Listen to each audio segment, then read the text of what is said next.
Guys, അസ്സലാമു അലൈക്കും. Welcome back to our channel. എന്താണ് വിശേഷം? സുഖല്ലേ?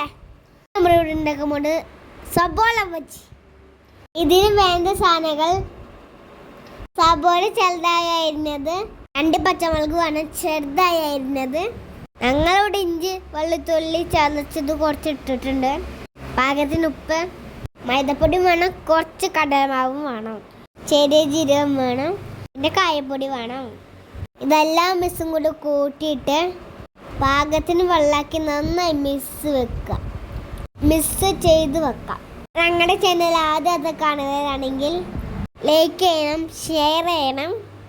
പിന്നെ എല്ലാവർക്കും സുഖമല്ലേ? പിന്നെ ഞങ്ങൾക്ക് എല്ലാവർക്കും സുഖമാണ്.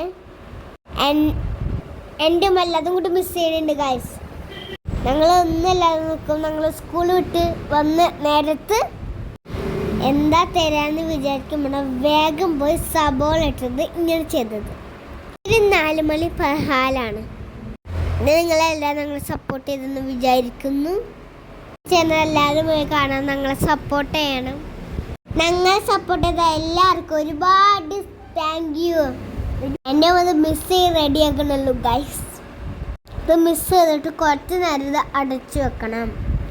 കായപ്പൊടിയും ജീരകം ഇട്ട് നിങ്ങൾ ബജ്ജി ഉണ്ടാക്കി നോക്കിയിട്ടുണ്ടോ? ബജ്ജിക്ക് കായപ്പൊടിയും ജീരകം ഇട്ട് അടിപൊളി ടേസ്റ്റാണ്. ദീദിക്ക് എഴുതാനെല്ലാം കൊണ്ടേ ഞാനൊന്ന് അവസരം കൊടുക്കണത്. അങ്ങനെ ഞങ്ങളുടെ ബജ്ജി റെഡിയായി ഗൈസ്. നിങ്ങൾ എല്ലാവരും ഇത് ഉണ്ടാക്കി നോക്കണം. ഉണ്ടാക്കി നോക്കിയിട്ട് എല്ലാവരും കമന്റിൽ ഇടണം, അഭിപ്രായം എഴുതണം. ഞങ്ങൾ കടയിൽ നിന്നൊന്നും വാങ്ങാനില്ല. നിങ്ങൾക്ക് എന്തെങ്കിലും ഉണ്ടാക്കുകയാണെങ്കിൽ വീട്ടിൽ നിന്ന് നിൻ്റെ ഉമ്മച്ചി ഉണ്ടാക്കി തരാതെ. നിങ്ങൾ കടയിൽ നിന്ന് വാങ്ങുക, വീട്ടിൽ ഉണ്ടാക്കുക, അത് നിങ്ങൾ കമ്പനി കൂടെ പറയേ. അങ്ങനെ നമ്മുടെ 4 ബജ്ജി റെഡിയായി ഗൈസ്. ഇന്ന് നിങ്ങൾക്ക് എന്താ എല്ലാവർക്കും വിശേഷം? അങ്ങനെ ഞങ്ങളുടെ സബോള ബജ്ജി നിങ്ങൾക്ക് ഇഷ്ടമെന്ന് വിചാരിക്കുന്നു. ഇന്നത്തെ വീഡിയോ ഇത്രയേ ഉള്ളൂ. എല്ലാവരും ഉണ്ടാക്കിയിട്ട് അഭിപ്രായം പറയണം. പുതിയ വീഡിയോ ഇട്ട് വരുന്നവരെ നിങ്ങൾ കമൻ്റ് ഇടാൻ മറക്കരുത്. എല്ലാവർക്കും അസ്സലാമു അലൈക്കും റഹ്മത്തുള്ളാഹി.